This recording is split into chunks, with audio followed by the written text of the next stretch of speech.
welcome in. It is Monday night. I just got back from my last day of work before summer vacation and I'm so excited. I just finished the book I was currently reading, The Familiar, so I don't have any current reads to like be stressed out about at the moment. And I think that I will just wait until tomorrow evening when we get the new significator to draw some new tarot cards and get some new books picked out. And in the meantime, I'm just gonna enjoy myself stress-free. So yeah, I am just gonna relax right now and I will see you tomorrow to kick off what I hope will be a very fun first week of summer vacation.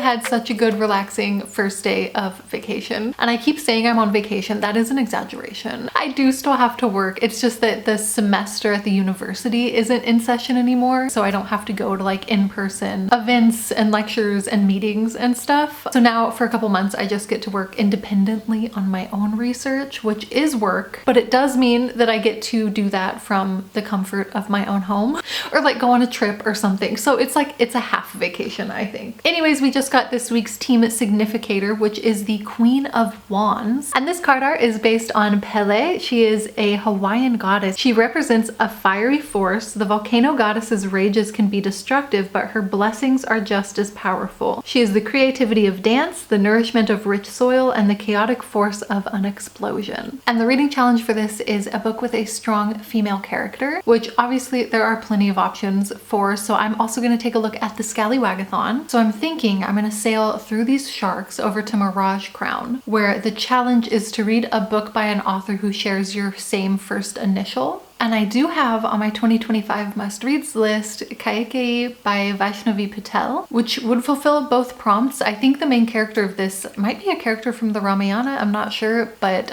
basically she's like a princess, a warrior, a queen, and it's just like her life story of all of the stuff that she faces. And it is 498 pages. So it is a bit tragic, but I am trying to remember that I'm also not having to commute and go to meetings and stuff this week. So maybe I can do this. Since it is such a commitment, I think I will try to draw one more tarot card to double up with the significator just to get double points for this book. Hopefully we'll draw something that can apply to it. If not, we do have 2 tokens to redraw. The Four of Swords. Fenrir from Norse mythology. It signals a pause in the battle. The Norse gods know that he'll bring about the end of the world, so they have him bound and chained. While he still represents a threat, for now there is respite. It is to read a book you unapologetically enjoy, something you know is not a literary masterpiece, but you enjoy anyways. The thing is that I feel like this book is gonna be a literary masterpiece, so I don't feel like that applies. I kind of want to keep it because I do need that energy. Okay, you know what? This is so silly. I'm gonna keep it in the queue as like the next book that I read, or if I need a break or something. I think I can do 2 books this week. I'm on vacation. Now this time, if it doesn't apply, I will really seriously redraw using a token. This art is The Woman Who Was Kind to Insects from an Alaskan Inuit fable, and it represents kindness and generosity to those less fortunate. She understands the need to put positivity into the world in order to receive it back. Okay, so we are doubled up. We got a significator and a normal challenge and a 3rd challenge locked and loaded, ready to go. What am I thinking this week? I don't know. Let's see how it goes.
bakery snack here, and they have Franz Brötchen liqueur. I'm really tempted. And they also have lemon roll liqueur. It's just kind of expensive.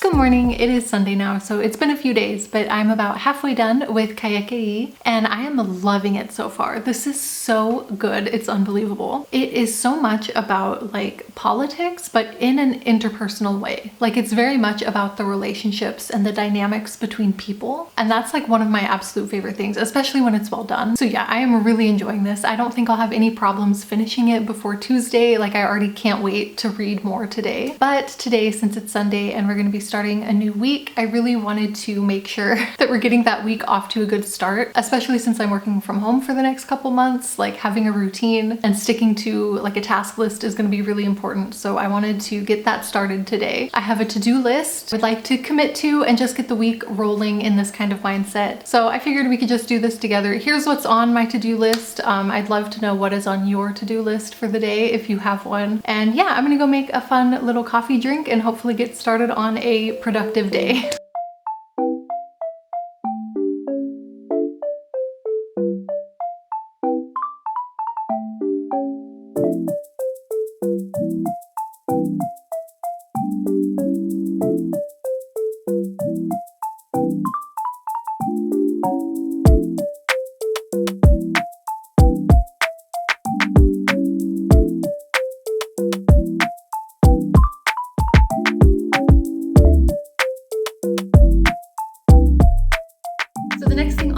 Is actually kind of exciting, so I thought that I would share it. Basically in our kitchen we have this space here, and we've been wanting to get like a little counter sideboard thing just to give us some extra counter space, and I already have the measurements for that, but I need to redo them because we've also decided that we want to get a new refrigerator as well. This top shelf here is broken in a way that you can't put any weight on it or it'll fall over. This shelf is actually only like the size of my hand. I don't know how well I can demonstrate this, but it's also just not very comfortable to be like crawling on the floor. You'll also notice the light bulb doesn't work. It hasn't worked since we moved in, and they don't sell a replacement part for that anymore because the fridge is from like the 80s or something. So yeah, I've just kind of been thinking like, now that I have a paycheck, what is something that would improve our quality of life massively? Oh my God. A little bit taller than this. Okay. Somehow smaller. Amazing. Incredible. I'm still on the hunt for Rudy and Alice, so send good Rudy and Alice vibes, please. Oh God. What is that? Okay, no thank you. I can't get a break. Why am I so cursed today? A koala. It's not Alice, but it is a koala. She's so cute though. And we've been getting such ugly weirdos. Like the day feels so cursed. I feel like she's probably the best thing we're gonna find today. You know, just based on the track record so far. All right, I'm gonna take her. And maybe once I get one koala on my island, Alice will want to come live there again.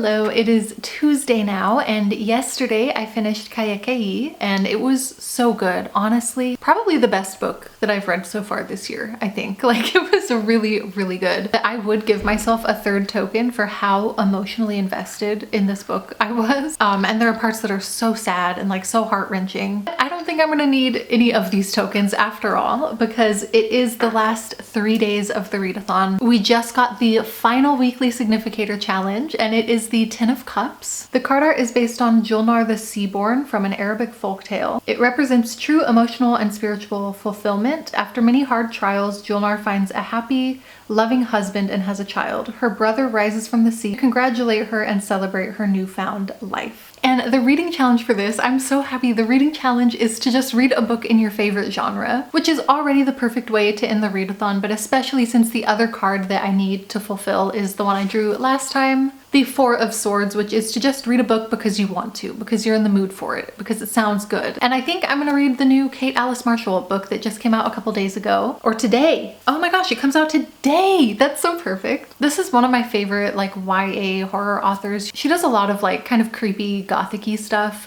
but this book I guess is kind of a murder mystery thriller survival story. It is about a girl who goes on a kind of survival themed reality TV show, but when she gets to set, it says something isn't right. The set is empty. The gates close without warning, trapping them inside, and then people start dying one by one. So that is what we'll be doing for the next couple days.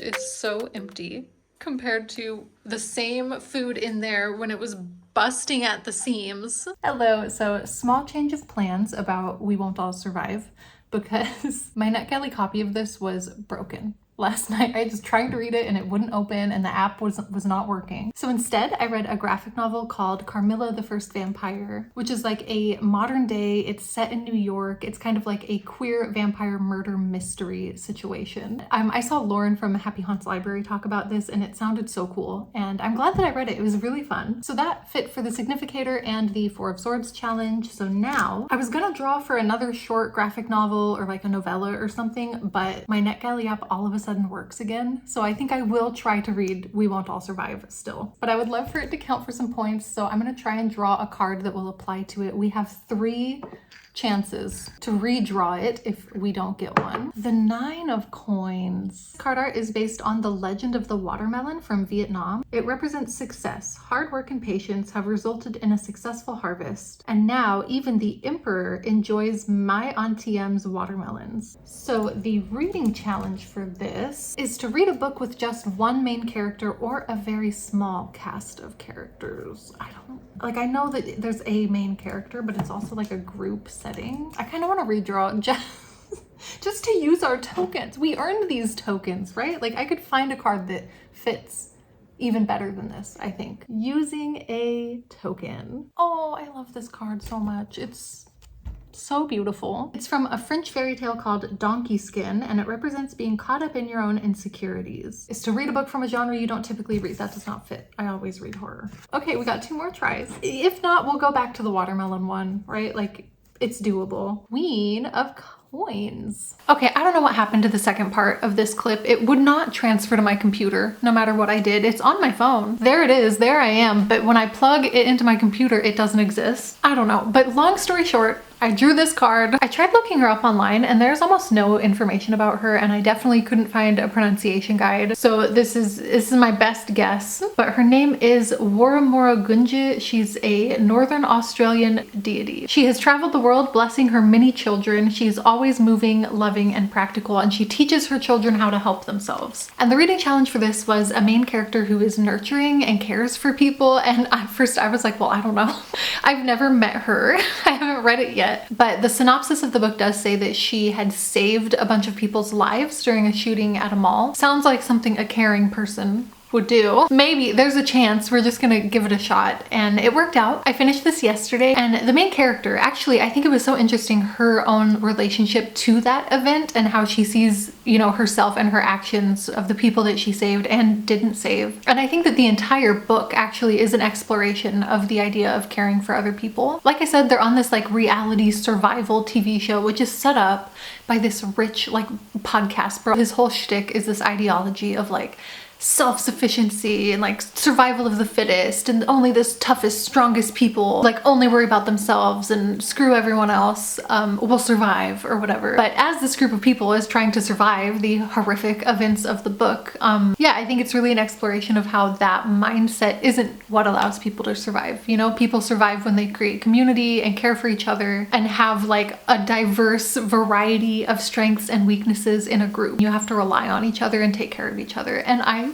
thought that was beautiful. Honestly, I really liked this book. So that wrapped up the tarot readathon for me and the scallywagathon. When we left off, I was down here, and the last place to visit is a place called the Lost City, which is what we've been searching for this whole time. And the reading challenge there that corresponds to the beginning I chose was Fate's Desire, a book that was gifted to you, and it's an ARC, so it's a gift from Penguin Teen. It's a gift from NetGalley, you know? So that is that. Both readathons are officially over. It's August 1st today. July is over. I had so much fun doing both of these readathons, and I had a ton of fun hanging out with you all month. At a certain point, I feel like it was getting a little Groundhog's Day. Just me eating my egg on toast for breakfast, sitting in the house while it rains outside, watching Love Island. You know, like, it was not the most exciting July ever, but for me, the vlogs definitely brightened it up a bit, and that I could talk to you guys and hang out and stuff. So I would love to know how your July finished out. If you were doing any of the readathons, let me know, and if not, just let me know, what did you get up to? I need to live vicariously through your July adventures because it's just been raining nonstop here. So yeah, I would love to hear about any fun things that you've been up to. Thank you so much for hanging out with me, and I hope that I will get to talk to you soon. Bye!